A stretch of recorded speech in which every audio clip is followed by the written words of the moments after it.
Au moment où on parle, 7000 cargos environ sillonnent les mers du globe. Et une grande partie du commerce mondial repose sur ce qu'on transporte dessus, les conteneurs. Sans le conteneur, le transport mondial n'aurait pas été ce qu'il est aujourd'hui, le e-commerce n'existerait pas. Les conteneurs, c'est ce qui permet de transporter les marchandises partout dans le monde, par camion, par train ou par cargo.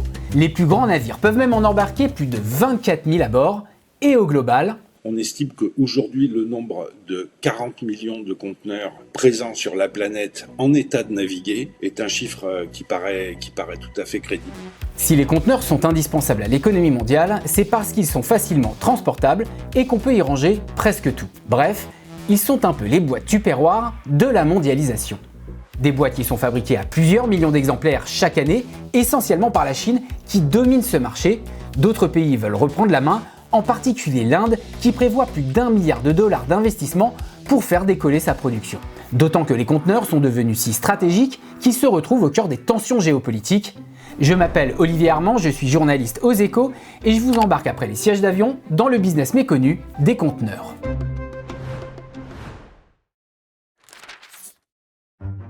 Le conteneur, on le doit à un entrepreneur, Malcolm McLean.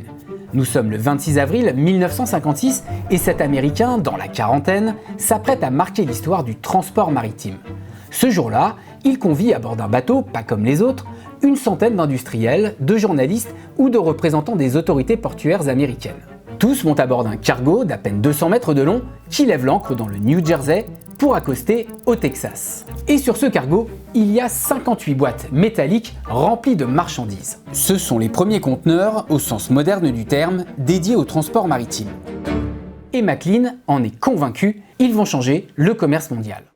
La mondialisation a provoqué une envolée des échanges commerciaux entre les pays, et pour vous donner une idée, sur la seule année 2024, l'équivalent de 250 millions de conteneurs ont été transportés par cargo, par train ou par camion. Et si ce chiffre est si élevé, il y a une bonne raison. La notion très forte et qui explique le succès planétaire du conteneur maritime, c'est cette notion d'emballage réutilisable. Jérôme de Riclès est expert du transport maritime chez Uply. Il a fait toute sa carrière dans ce secteur et a même été directeur général France d'une compagnie japonaise de fret maritime.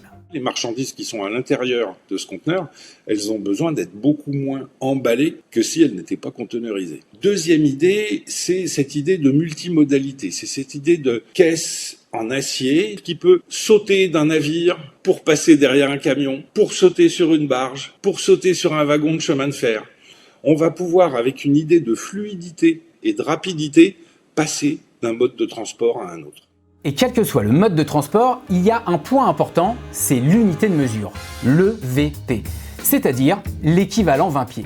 Car historiquement, les conteneurs de 20 pieds, soit 6 mètres de long environ, étaient les plus répandus. Aujourd'hui, les modèles de 40 pieds, 12 mètres environ, ont pris le dessus, mais comme les deux modèles circulent, on exprime tout en équivalent 20 pieds.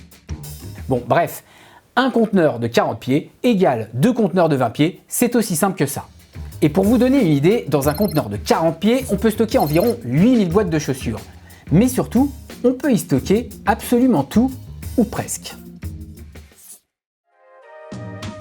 Vêtements, produits électroniques, motos, céréales et même produits inflammables, tout ce qu'on consomme, ou presque, peut être transporté par conteneurs. Des conteneurs, il y en a donc à toutes les sauces. Le classique, qui représente environ 70% de la flotte mondiale de conteneurs, c'est celui que vous voyez souvent dans les films. Et s'il a des parois ondulées, c'est simplement pour améliorer la rigidité et la résistance aux torsions. Il y a le réfrigéré, pour les produits frais, environ 15% de la flotte. Et aussi le conteneur toit ouvrant, le conteneur ouvert pour les marchandises hors gabarit, ou encore le conteneur citerne pour les produits liquides ou le gaz. Dans la grande famille des conteneurs, il y a encore beaucoup d'autres membres, mais on ne va pas vous faire toute la liste. Et comme pour une voiture, les conteneurs ont une plaque d'immatriculation et passent un contrôle technique. Une fois effectué, une plaque dite CSC valide qu'il est en état de naviguer et d'être manutentionné en toute sécurité. C'est crucial pour les dockers et pour les assurances. Voilà pour les présentations, mais avant ça, les conteneurs, il faut les fabriquer. Et un pays écrase le marché, la Chine, avec plus de 80% des conteneurs fabriqués dans le monde, selon des estimations. Bon, en même temps, c'est pas étonnant, parce que le pays est le premier exportateur mondial de marchandises. Il y a une domination très claire de la part des chantiers de construction chinois qui ont un monopole de fait sur la construction de conteneurs au niveau de la planète aujourd'hui. On peut citer quelques noms, CIMC, Dongfang, Singamas, parmi les très très gros faiseurs. CIMC par exemple, qui est le premier, produit quand même plus de 2 millions de conteneurs neufs par an. Et ce leadership ne plaît pas à tout le monde, en particulier à l'Inde, qui veut faire décoller ses exportations.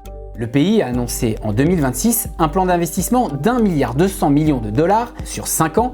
L'objectif, produire 1 million de conteneurs chaque année d'ici à 10 ans. Car clairement, c'est pas la demande qui manque. Chez CMA-CGM, nous avons 5,5 millions d'équivalents 20 pieds conteneurs. Fabien Grésy-Aveline est vice-président en charge des conteneurs chez CMA-CGM, le géant français et mondial du transport maritime, avec plus de 650 navires. Globalement, on peut considérer qu'on renouvelle chaque année environ 5% de notre flotte de conteneurs, ce qui représente environ 200-250 000 conteneurs qu'il faut renouveler parce qu'ils arrivent en fin de vie maritime. Il y a des usines de conteneurs en Chine, la plus grosse, est capable de fabriquer 1500 conteneurs par jour. Donc les capacités de production sont très très importantes. Ensuite, c'est juste effectivement, si vous commandez 500 000 conteneurs, évidemment, ils ne seront pas livrés en un jour, ils seront livrés en 6 mois ou en un an. Mais au fait, en 2026, un conteneur neuf, ça coûte combien ? Eh bien, il y a plusieurs coûts à supporter. Tout d'abord, un coût de fabrication qui varie avec les cours de l'acier qui est le principal matériau de construction. Ensuite, des coûts qu'il faut supporter tout au long de la vie du conteneur et qui sont liés à ce qu'on appelle les consommables. Il s'agit des pièces qu'il faut changer régulièrement, comme les joints de porte pour l'étanchéité et les planchers en bois pour caler la marchandise. Bon, une fois qu'on a dit tout ça, si en 2026 je veux acheter un conteneur, ça me coûte combien ? Aux alentours de 4 000 $ pour les 20 pieds et à peu près 5 000 $ pour les 40 pieds. Ça, ce sont des prix unitaires catalogue. Un prix unitaire catalogue, c'est important de le préciser. Car en réalité, quand vous achetez des conteneurs en grande quantité, vous pouvez négocier le prix. Et justement, deux types d'entreprises achètent des conteneurs en grande quantité. Les premiers, ce sont les compagnies de fret maritime, comme le géant français CMA-CGM, le danois Maersk ou l'italo-suisse MSC. Les seconds, ce sont des sociétés de leasing de conteneurs. Oui, ça existe. Et devinez à qui elles louent des conteneurs ?